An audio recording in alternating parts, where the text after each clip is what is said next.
오늘 본문의 말씀은 불행하게 태어났지만은 기도로 자신의 운명을 축복으로 바꾼 기도의 사람 야베스에 대한 기록입니다. 본문의 말씀은 비록 고난과 저주받은 인생이라 할지라도 기도하는 사람은 누구든지 존귀한 인생으로 역전될 수 있다는 복된 말씀을 오늘 우리들에게도 전해주고 있습니다. 역대상은 1장 1절에 아담, 셋, 에노스로 시작을 해서 제9장까지 약 500명 이상의 사람들이 등장하고 있습니다. 이 사람들의 행적이 아니라 누가 누구를 낳았다고 하는 이름만 기록한 족보입니다. 그런데 이 긴 족보 중에 야베스 딱 한 사람의 출생과 그의 기도의 제목을 소개하고, 그는 그 형제보다 귀중한 자라, 존귀한 자라, 그렇게 기록을 하고 있습니다. 성경의 어디를 봐도 야베스에 대한 행적을 찾아볼 수가 없습니다. 그래서 그가 아브라함이나 모세나 다윗과 같이 어떤 위대한 업적을 남긴 것은 아니었습니다.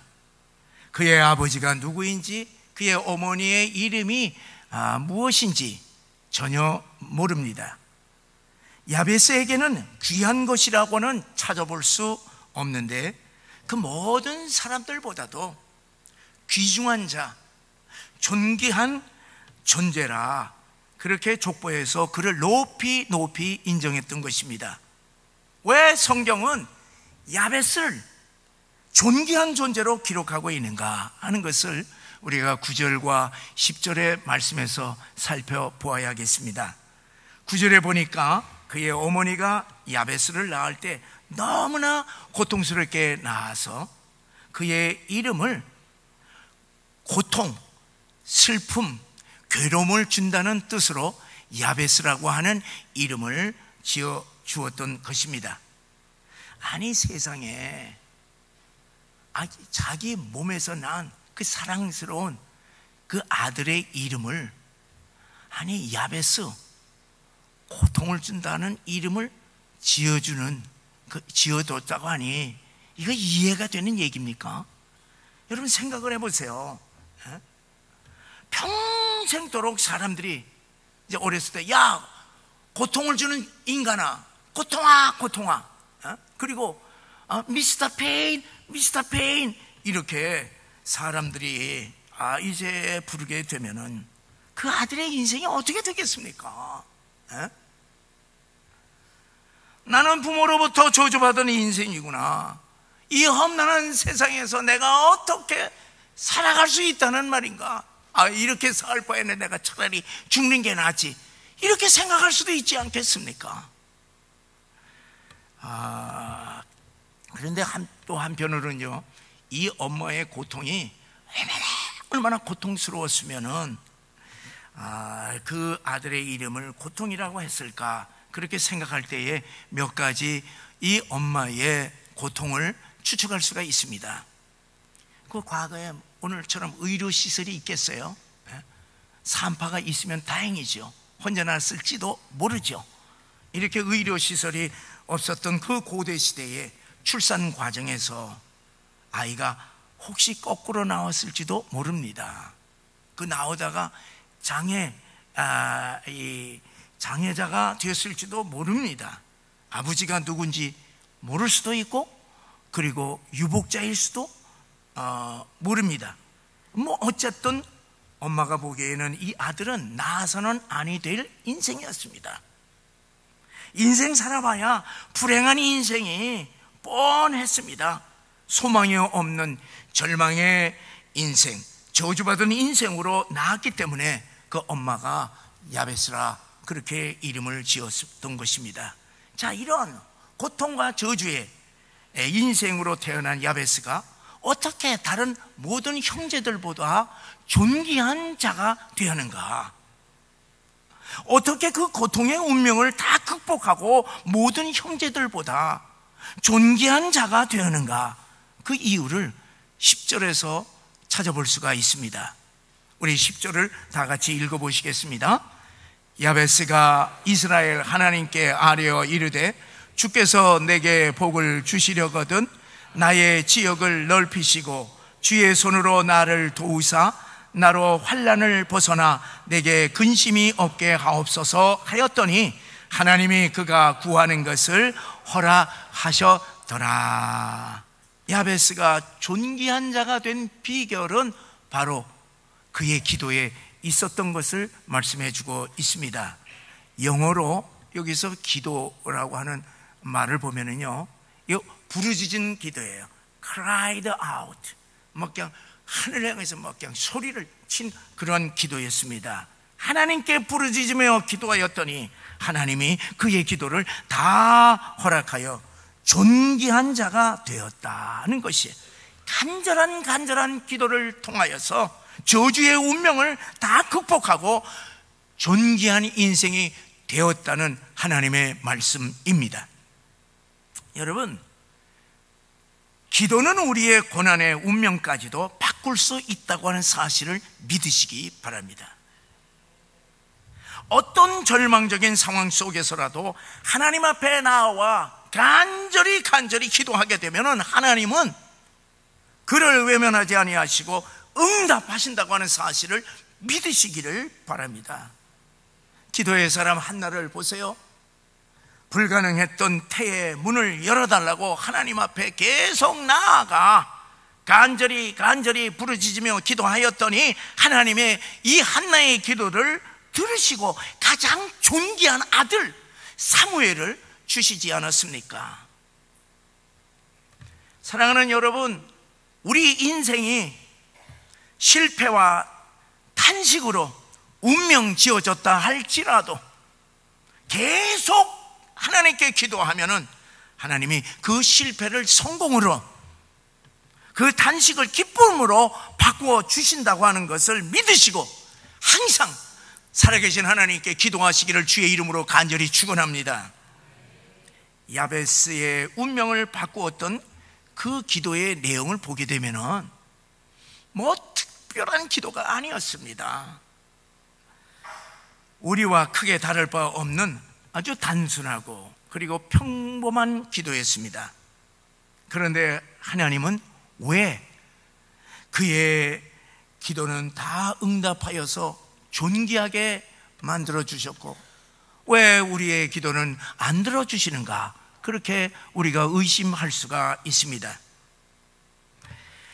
그런데 이에 대한 대답은요, 야베스가 살았던 그 시대상을 우리들이 생각해 보면은 짐작할 수가 있습니다. 야베스가 언제 어디서 살았는지 잘 알 수는 없지만은 그는 사사기의 혼돈 시대에 이스라엘의 타락상을 보면서 홀로 믿음을 지킨 사람이었습니다. 사사 시대의 특징을 사사기 제일 마지막 장 마지막 절 사사기 21장 25절에 아주 잘 표현해 주고 있는데 우리 함께 읽어보시겠습니다. 그때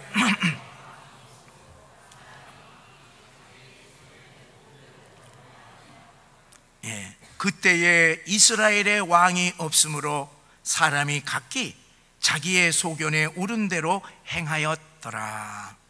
이스라엘은 원래 하나님을 왕으로 모시고 하나님이 다스리는 신정 국가 정치 체제였습니다. 그런데 사사시대에는 왕이신 하나님이 없다고 그렇게 그 시대를 특징 지었습니다. 왕이 없으니 모든 백성들이 다 각자 자기가 왕이 되어서 자기의 소견대로 행하였다, 소견대로 마음대로 살았다는 것입니다. 왕이신 하나님이 없으니 국가적으로 환난이 잦았습니다. 시도 때도 없이 적들이 침략하여서 노략질을 했습니다. 원수 나라의 지배하에서 오랜 세월 동안 신음하며 살았습니다. 종교적으로 타락하여서 많은 우상을 섬겼습니다. 이방인들처럼 도덕적으로 타락하여 문란한 삶을 살았던 것입니다. 이렇게 각자가 왕으로 살면서 이 혼란한 시대에서 모든 사람이 이렇게 각자 자기 소견대로 살았으니 누가 하나님께 기도했겠습니까? 야베스만 믿음을 지키며 하나님께 부르짖으며 기도했다는 것입니다. 여러분, 그의 기도의 제목은요 4가지로 볼 수가 있습니다. 첫째는 주께서 내게 복을 주소서. 옛날 번역에 보면은 주께서 복에 복을 더하소서, 그렇게 이제 번역이 되어 있습니다. 세상 사람들이 구하는 세속적인 소원과 복이 아니라 주님이 주시는 그 하나님의 복을 내게 주소서, 그렇게 기도했습니다.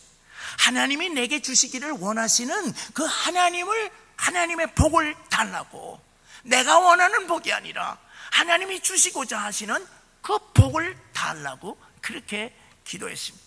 복에 복을 주소서. 내가 지금 복받은 사람이었지만은 하나님, 여기에다가 더 하나님의 복을 더하여 주시옵소서, 그렇게 첫 번째 기도했습니다. 두 번째는 나의 지역, 나의 지경을 넓히소서 기도했습니다. 가난한 야베스는 가난을 운명처럼 받아들이지 아니하고 하나님께 넓은 땅을 간구했습니다. 성경이 그를 존귀한 자라고 그렇게 기록한 것을 보게 되면은 자기 욕심을 위하여서 넓은 땅을 구한 것이 아니라 보다도 더 많은 사람을 섬기기 위하여서 하나님, 내게 넓은 땅을 주시옵소서. 과거에는 땅이 복이었습니다. 오늘날도 마찬가지입니다. 우리들도 우리들에게 주신 사명을 감당하기 위하여서는 이처럼 내게도 지경을 넓히게 하여 주시옵소서 기도해야 할 것입니다. 세 번째로는 주의 손으로 나를 도우사 환난을 벗어나게 하소서 기도했습니다. 당시 적들의 공격과 그리고 사회적인 혼란에서 나 자신뿐만 아니라 나라를 위기에서 벗어나게 해달라고 기도했던 것입니다.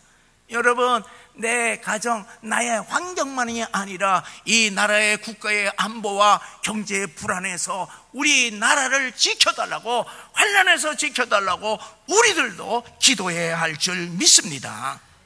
네 번째로는 마음에 근심이 없게 하여 주시옵소서. 여러분, 마음에 출렁출렁 해보세요. 받은 복도 다 복이 아닌 것입니다. 그래서 이렇게 기도한 거예요. 여러분, 이 세상에서 근심 걱정 염려 없는 사람이 어디 있겠습니까? 그러나 하나님께서는 우리들에게 너희는 그 모든 근심 걱정 내게 맡기고 항상 감사하며 항상 기쁘게 살라고 우리들에게 명령했습니다. 빌립보서 4장 6절의 말씀을 함께 읽겠습니다. 아무것도 염려하지 말고 다만 모든 일에 기도와 간구로 너희 구할 것을 감사함으로 하나님께 아뢰라. 이 말씀처럼 야베스는 그렇게 기도하였기 때문에 존귀한 자가 된 줄 믿습니다. 이 4가지 기도는요, 하나님의 마음에 합한 기도였기 때문에 하나님은 야베스의 그 간절한 기도를 다 허락하여서 그를 모든 형제보다도 더 존귀한 자로 만들어 주신 줄을 믿으시기를 바랍니다.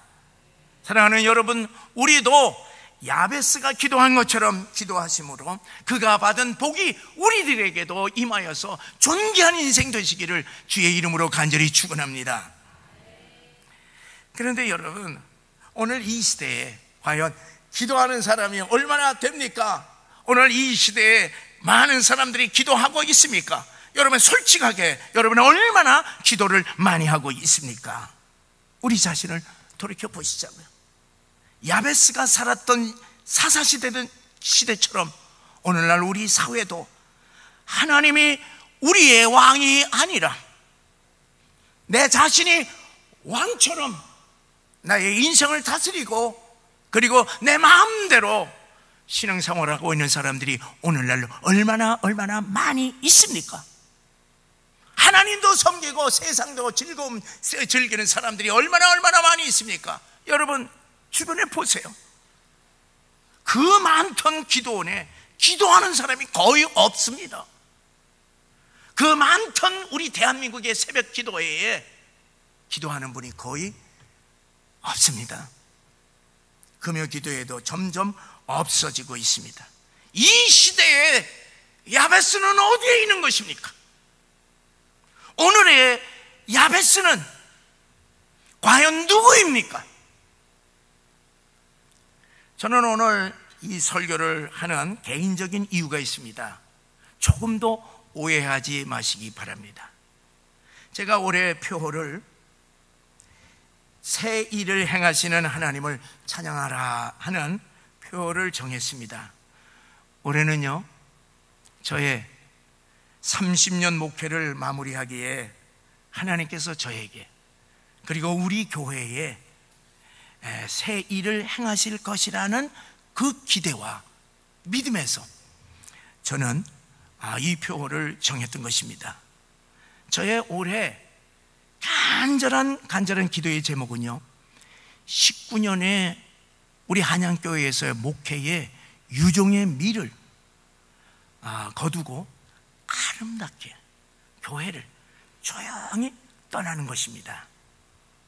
훌륭한 목사님들 가운데서 마지막 정리를 잘못해서 교회에 상처를 남기고 평생 쌓아놓은 그 아름다운 업적들이 무너지는 것을 많이 목격했기 때문입니다.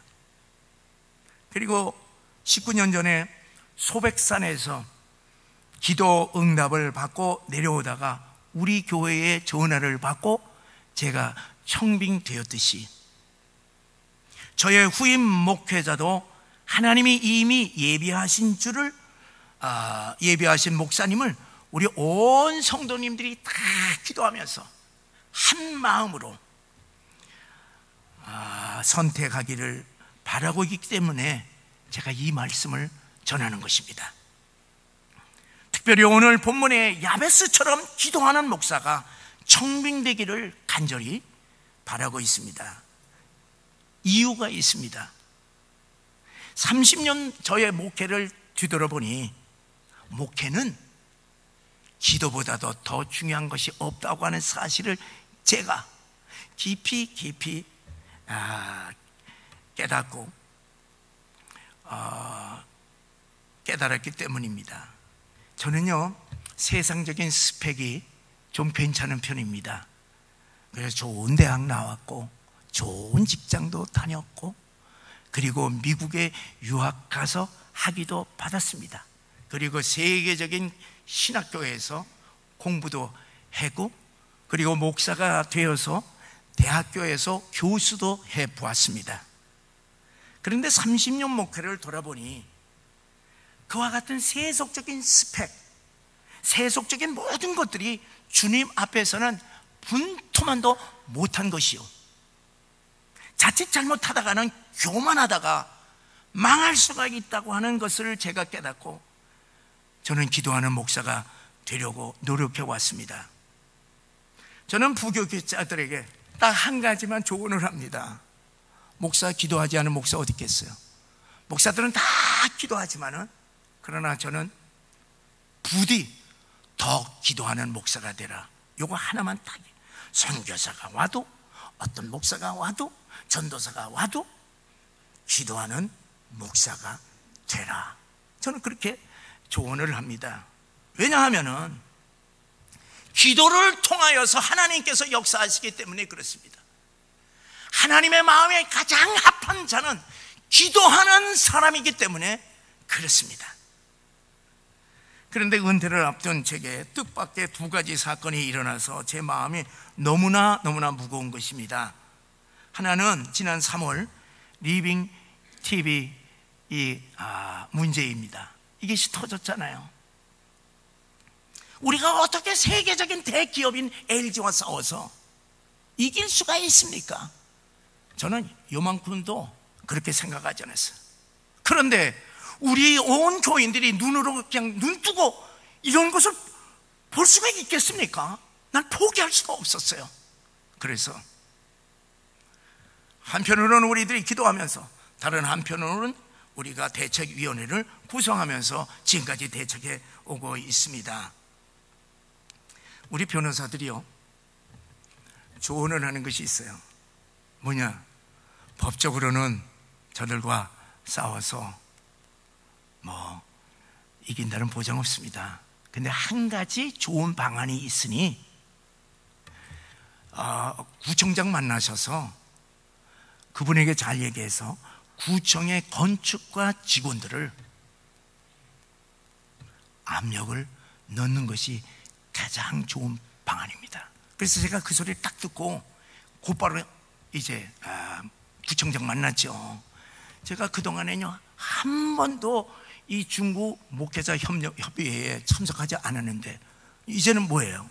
갔죠. 가서 딱 옆에 의자에 딱 앉게 다 얘기해 놨습니다. 그리고 모든 목사님들이 있는 데서 우리 교회가 이렇게 됐습니다. 구청장님 도와주시옵소서. 그렇게 얘기하니까 이분이 뭐라고 얘기하겠습니까? 예수 믿는 분이에요. 우리 목회자들의 교회에서 도와서 이분이 매표차로 구청장이 됐습니다. 그러니까 이 교회 협의회, 목사님 협의회 아주 늘 참석을 해요. 제가 관계자들에게 얘기를 해서 돕도록 하겠습니다. 그렇게 약속을 딱 받았습니다. 근데 제가 산에서 기도할 때에 이제 우리 대책위원회에 이 건축가 직원들이 나온다는 얘기를 듣고서 이제 부탁을 했어요. 그런데 첩보 모임에 이분들이 안 나타났어요. 나타나봤자 자기들이 좋을 거 뭐가 있겠습니까? 뭐 그냥 전부 다 건축 다 허가 다 하고 그냥 지문 고만인데. 그런데 이제 안 나라서 안타깝더라고요. 서운했어요. 근데 두 번째 이제 대책위원회 할 때에는 반드시 직원들이 나온다는 얘기를 듣고 제가 처음으로 이제 그 회의 대책회의에 나가기로 했습니다. 여러분, 담임 목사가 그곳에서 얘기할 것이 무엇이 있겠습니까? 한 가지뿐이에요. 우리 교인들 가만히 안 있는다. 연로하신 분들 가만히 안 일어난다. 그래서 겁주는 이외에는 아무것도 없습니다. 그 얘기뿐이에요. 그런데 생각을 하는 거예요. 아버지, 이걸 어떻게 했으면 좋겠습니까? 기도 간절히 할 때에 갑자기 제 마음에 들리는 소리가 있었습니다. 담장을 헐어라. 담장을 헐어라. 이게 무슨 소리예요, 이게? 아니, 담장을 헐다니? 그런데 담장을 딱 헐은다고 생각을 하면서 제 생각이 이어져 나가는 거예요. 그렇지. 이 담장을 헐으면은 우리 교회 마당과 그리고 저쪽 주차장이 전부 다 공터가 되고 엄청난 공간이 생기게 되는데, 그렇게 되면은 어떻게 될 것인가? 이렇게 되면 이 차원이 달라지는 것이, 그러면서 생각되는 것이, 여기는 많은 관광객들이 올라가기 때문에 여기는 중요한, 이것이 공간이 되면은 중요한 쉼터가 될 뿐만 아니라 남산에서 이처럼 좋은 문화 명소가 되는 곳이 없다 하는 거기에 생각에 딱 들면서, 그렇지, LG는 사회적인 대기업이니 우리가 이 LG 기업을 향하여서 당신네들 땅을 내놔라. 그리고 우리는 교회이니까 세상 사람들과 같이 공유를 하자. 그리고 구청 측에는 당신네들이 이것을 관할을 해서 이 남산 일대에서 가장 문화적인 관광 명소로, 쉼터로 당신네들이 만들자. 그러면 찬성할 것이라고 하는 결론을 딱 가졌습니다. 그래서 저는요, 이것을 제목 가지고 있어요. 저는요, 하나님으로부터 받은 것이 제가 확신이 된다면요, 저는 아내한테 절대로 얘기를 안 합니다. 나는 어느 누구도 상의를 하지 않습니다. 그리고 실천하는 거야. 여러분, 괜히 내가 얘기를 미리 했다가 아이고 그런 것이 어떻게 될 수가 있어, 답도 없는 얘기야. 그렇게 얘기하면은 나도 일을 하기도 전에 쉽게 포기하기 때문에 저는요, 하나님의 것이라고 생각이 되면 그냥 실천합니다. 그래서 이제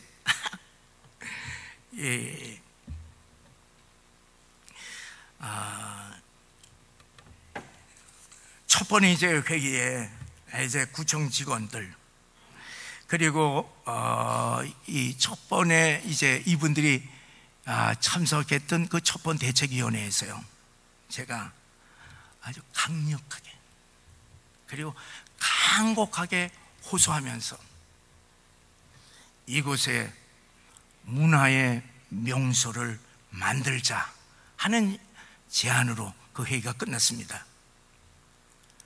또 하나 최근에 제 마음에 큰 충격을 주었던 사건이 있었습니다. 교회 중책을 담당한 장로의 사임 문제입니다. 저를 한번 만나지도 않고 모든 직을 내려놓는다고 하는 통보를 제가 받은 것입니다. 내가 은퇴를 바로 앞에 둔 제게 이거는 엄청난 충격이었어요. 말할 수 없이 놀랐습니다. 이제는 유종의 미는 틀렸구나 생각을 하니까 제 마음이 너무 아팠습니다. 그때 주님께 간절히 기도했어요. 하나님, 어떻게 하면은 이 어려운 난국을 헤쳐나갈 수가 있습니까?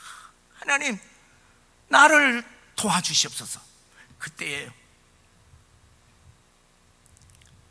당하는 제에게 주님은 이런 말씀을 주셨어요. 교회의 어른이 되시는 장로님들의 도움을 청하라. 감사하게도요, 교회를 안정시킨다는 심정으로 청빙위원장과 청빙위원과 그리고 대책위원회 고문을 다 허락하시니까요, 제가 그때서야 마음이 놓였습니다. 그런데 보세요, 구청 건축가 직원들이 참석한 제2차 대책위원회에서요, 고문을 맡으신 장로님이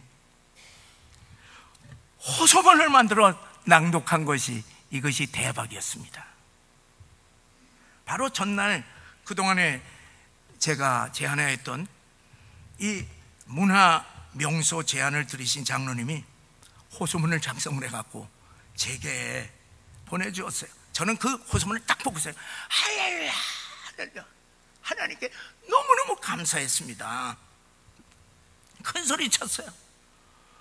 호소문으로 문서화를 하니까 구청 측과 LG 측에 우리의 제안을 정확하게, 아주 그리고 확실하게 요구할 수가 있고, 또 앞으로도 그것을 가지고 언론기관과 그리고 각계각층에 호소도 할 수 있으니, 저는 그때요, 제가 그 호소문을 받고서 아유, 이게 소위 세상에서 얘기하는 신의 한 수로구나, 그렇게 생각을 하고 기뻤습니다. 호소문을 발표하니까 구청 과장과 그 직원이요, LG 측에다가 이렇게 얘기를 했습니다. 한양교회 제안이 참으로 좋으니 긍정적으로 우리 다시 함께 생각해 보십시다. 이게 가능한 얘기입니까? 가능한 얘기. 우리 변호사들도 그때 두 분 다 왔어요. 와서 저에게 개인적으로 얘기하는 거예요. 목사님, 이 방향이 정말 좋습니다. 이 방향으로 가십시다. 그렇게 얘기를 했어요. 2대1로 딱 협공을 하니까 저쪽 측에서는요, 완전히 당황을 한 것이에요. 그리고 마지막에는 우리가 얘기는 하긴 하겠습니다만은 우리 한양교회 제안은 너무 어려움이 많습니다. 그런 말로 회의를 마쳤습니다. 사랑하는 성도 여러분, 이제부터 시작이니 본격적으로 기도하시기를 바랍니다. 결코 쉽지 않으나 하나님께서 이 일을 이미 시작하셨습니다. 하나님 앞에는 불가능이 없다고 하는 사실을 우리는 다 알고 있습니다. 이 불가능이 없다고 하는 사실을 믿고 믿음으로 하나님 설계 변경시켜 주시옵소서. 설계 변경시켜 주시옵소서. 그 전날이요, 여기 이 통장이 저한테 왔어요. 저 통장이 와서 딱 서류를 다 보여주시면서 여기 전부 다 이 12m에서 20m로, 20m에서 28m로 전부 다 이 건축 고도 제한이 해제된 것이 지금 이렇게 이제 이걸 추진하고 있습니다. 그래서 제가요 얘기했어요. 여기다 하지 말고 이쪽은 보지도 않을 테니까 알아서 하고 변경시켜라. 그렇게 마지막에 제안을 했습니다. 사랑하는 성도 여러분, 계속 매일 제9시 우리들의 기도 시간에 합심해서 기도하시기를 바랍니다. 저는요, 이 제 9시 시간에 너무나도 귀한 시간이에요. 너무나도 즐겁습니다. 왜? 그 시간에 저에게 하나님께서 다 얘기를 해 주시기 때문에 저는 여기 이 시간이 길어지는 거예요.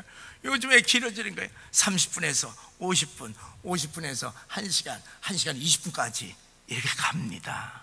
여러분, 왜? 하나님께서 역사하시는 시간이기 때문에 그렇습니다. 사랑하는 성도 여러분, 하나님은 살아계신 하나님이요, 우리의 기도를 들어주시는 하나님이신 것을 여러분 분명히 아시기를 바랍니다. 저는요, 지난 이 주에 기도 응답해 주시는 하나님께 너무 감사해서 여러분에게 두 가지 말씀드립니다. 하나는요, 우리 청년부 담당한 교역자가 7월 30일로 사임을 하고 8월 달에 유학을 간다는 얘기입니다.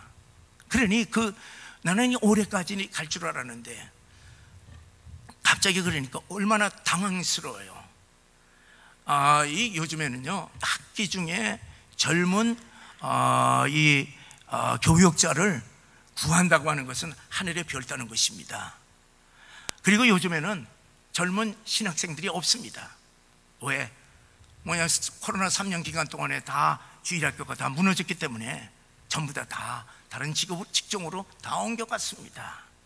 자, 우리가 너무 다급하니까 얼마 전에 설교 우리 교회에서 해줬던 유호성 목사에게 연락을 했어요. 우리가 이렇다. 그러니 구해주시오. 그런데 지난 어제 그저께 말고 그 전주 금요일에 전화가 온 거예요. 목사님, 지금 옆에 한 분이 있는데 전화 바꾸실래요? 그래요. 뭐해? 그러니까 3주 전에 미국에서 공부 다 마치고 3주 전에 왔는데 제 사랑하는 제자였습니다. 임지가 없답니다. 목사님 어떻게 하시겠어요? 그래. 그러면서 이분이요, 학벌은 최고예요. 장로교 신학 나오고 미국에서 제가 있던 조지아 에머리 대학 THM하고 플로에 박사학위 받고 3주 전에 온 거예요. 그러니 뭐예요? 이력서 그냥 보내고 이번 주일날, 돌아온 주일날 오게 해, 나 만나게 해. 그리고 왔어요. 와서 보니까 거기에 이력서에 이렇게 보니까 나하고 목회 철학이 똑같대. 한 영혼이 천하보다도 귀하다. 거기에 내가 학벌 이런 거는 내가 별론데 그것도 좋지. 그러나 그거에 휠이 딱 고쳐서 딱 보니까 아이고, 하나님이 보내주신 하나님의 사람들이구나. 그래서 그날 우리 정기당회 때 그날 오자마자 결정했습니다. 이게 하나님이 하신 일이 아니고 무엇이겠습니까? 저는요, 이분들을 보고요, 마음의 위로가 많이 얻었습니다. 또 하나 있습니다. 지난 월요일 날이요, 제가 이제 침을 맞으러 교회에 왔더니만은 미국 가정이 침을 맞고 있어요. 부인이 한국 교포예요. 그리고 다 맞은 다음에 가슴 아픈 사연을 얘기를 하는 거예요. 자기들이 아이들이 3명인데 1년 동안 한국 문화를 이렇게 어려서부터 이렇게 알려주기 위해서 근무하고 이제 떠나기 직전인데 아들 12살짜리 아들이 갑작스럽게 쓰러져 갖고서 중환자실에 갔는데 알고 보니 심장에 세균이 감염이 되어서 심장 이식하지 않으면 생명이 위태롭다는 얘기예요. 그리고 10분뿐이 못 만난다는 얘기예요. 그 얘기를 듣고서요, 우리 거기 있는 사람이 다 그냥 가슴이 그냥 다 찢어졌어요. 저도 뭘 어떻게 할지 몰라갖고 우리 기도합시다. 그래서 거기서 기도했어요. 기도하고 제가 그분들한테 얘기를 했어요. 당신네들 이번에 금요일 날 우리 기도의 시간에 와라. 우리 온 교인들이 기도해 주겠다. 그렇게 하고서 이제 약속을 했는데 지난 금요일 날 안 나온 거예요. 그런데 이제 저는 이제 새벽 기도에 이걸 얘기를 하고 집에서 우리 아내하고 뭐냐면 기도하는 거예요. 마음이 아파서 견딜 수가 없어요. 수요일 날 온 성도님들에게 같이 기도합시다. 그래서 수요일 날 기도 다 했어요. 근데 금요일 날 안 나타난 거예요. 어떻게 됐나? 네, 토요일 날 전화가 왔습니다. 목사님, 그분들이요, 목요일 날 심장을 구하게 되어서 심장 이식 수술 했답니다. 저는요, 어제 종일 기뻤어요. 간절히 기도했는데 하나님 살려주시니 얼마나 감사합니까? 사랑하는 성도 여러분, 하나님은 기도하는 자의 기도에 반드시 응답하시는 줄 믿으시고 기도하시기를 바랍니다. 사업보다도 기도하시기를 바랍니다. 하나님의 내 대신 사업하고 하나님의 내 대신 일을 하도록 기도하시기를 바랍니다. 하나님께 기도하는 사람이 존귀하게 되지 않을 수가 없습니다. 하나님께 늘 기도하였던 아브라함과 모세와 다윗, 히스기야, 다니엘 다 존귀한 사람들이 되었습니다. 야베스는 평생 10절의 기도로 고난의 운명이 존귀한 인생으로 바뀌었던 것입니다. 하나님, 나에게 복의 복을 더하여 주시옵소서. 하나님, 나의 지경을 넓혀 주시옵소서. 하나님, 나를 도우사 이 환난에서 벗어나게 하여 주시옵소서. 하나님이여, 내 마음에 근심 걱정 염려가 없게 하여 주시옵소서. 이 기도에 하나님께서는 그의 기도에 응답하여 주셔서 존귀한 자로 만들어 주셨다는 것입니다. 사랑하는 성도 여러분, 우리들도 매일 그렇게 기도하는 것입니다. 기도는 만사를 변화시키고, 기도는 모든 상황을 역전시키고, 기도는 우리의 운명도 바뀌는 줄 믿으시고 야베스와 같이 기도의 사람이 되어서 모든 형제들보다 더 존귀한 인생 되시기를 주님의 이름으로 간절히 축원합니다.